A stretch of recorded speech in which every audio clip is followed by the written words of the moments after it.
গতকালকে তারাতলায় যে ঘটনা ঘটেছে, যারা মারা গেছে এবং যারা আহত তাদের কি ক্ষতিপূরণের ব্যবস্থা করবে রাজ্য সরকার? একটা মানবিক রূপ নিয়ে এই সরকার চলেছে।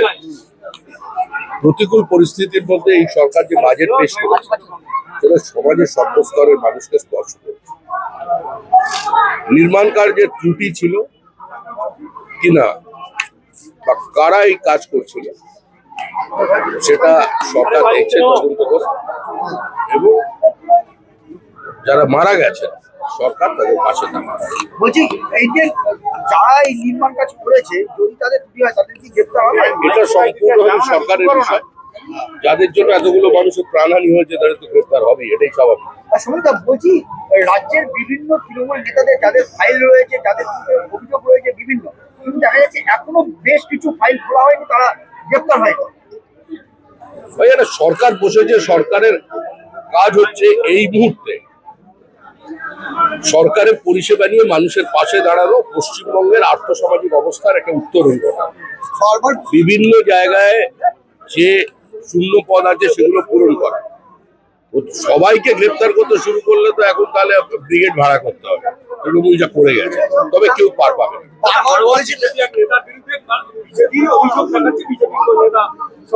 তাদের দাবি যে হাড়োয়া থেকে বিভিন্ন রকম ভাবে হেনস্থা করা হচ্ছে বিজেপি কর্মীদের, যারা পুরানো এবং তৃণমূলের যারা সদস্য ছিল তাদেরকে দলে নিয়ে এসে হুমকি দেওয়া হচ্ছে এবং ভয় দেখানো হচ্ছে। আমার জানা নেই ব্যাপারটা। আপনি বারবার বলছেন তৃণমূলীকরণ হবে না, কিন্তু মানুষ শুদ্ধ হচ্ছে, তৃণমূলীকরণ হচ্ছে, এই বিষয়টা কি বলবো? তৃণমূলকরণ বিজেপির হবে না, হবে না, হবে না, এটাই শেষ কথা। তৃণমূলের সংস্কৃতির বিরুদ্ধে পশ্চিমবঙ্গের মানুষ আমাদের জিতিয়েছে। একটা মানবিক রূপ নিয়ে এই সরকার চলেছে। প্রতিকূল পরিস্থিতির মধ্যে এই সরকার যে বাজেট পেশ করেছে সেটা সমাজের সর্বস্তরের মানুষকে স্পর্শ করেছে। নির্মাণ কার্যের ত্রুটি ছিল কিনা বা কারা এই কাজ করছিল সেটা সরকার দেখছে, এবং যারা মারা গেছে সরকার তাদের পাশে থাকবে। বলছি, এই যে যারা এই নির্মাণ কাজ করেছে, যদি তাদের ত্রুটি হয় তাদের কি গ্রেপ্তার হবে? এটা সম্পূর্ণভাবে সরকারের বিষয়। যাদের জন্য এতগুলো মানুষের প্রাণহানি হয়েছে তাদের তো গ্রেপ্তার হবে, এটাই স্বাভাবিক। সুমিতা, বলছি রাজ্যের বিভিন্ন তৃণমূল নেতাদের যাদের ফাইল রয়েছে, যাদের অভিযোগ রয়েছে বিভিন্ন, কিন্তু দেখা যাচ্ছে এখনো বেশ কিছু ফাইল খোলা হয়নি, তারা গ্রেপ্তার হয়নি। ভাই, একটা সরকার বসেছে, সরকারের কাজ হচ্ছে এই মুহূর্তে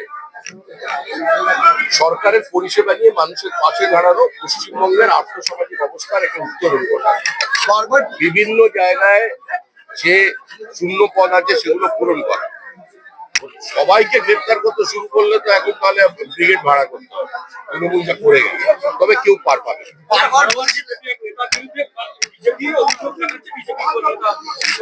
তাদের দাবি যে হাড়োয়া থেকে বিভিন্ন রকম ভাবে হেনস্থা করা হচ্ছে বিজেপি কর্মীদের, যারা পুরানো এবং তৃণমূলের যারা সদস্য ছিল।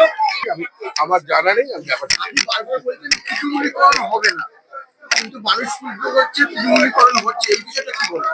তৃণমূলকরণ বিজেপির হবে না, হবে না, হবে না, এটাই শেষ কথা।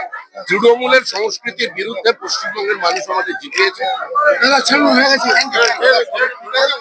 আমাদের ভিডিও ভালো লাগলে লাইক এবং শেয়ার করুন। কমেন্ট সেকশনে গিয়ে জানান আপনাদের মতামত। আরও ভিডিও পেতে আমাদের চ্যানেল সাবস্ক্রাইব করুন এবং প্রতি মুহূর্তে খবরের আপডেট পেতে প্রেস করুন বেল আইকন।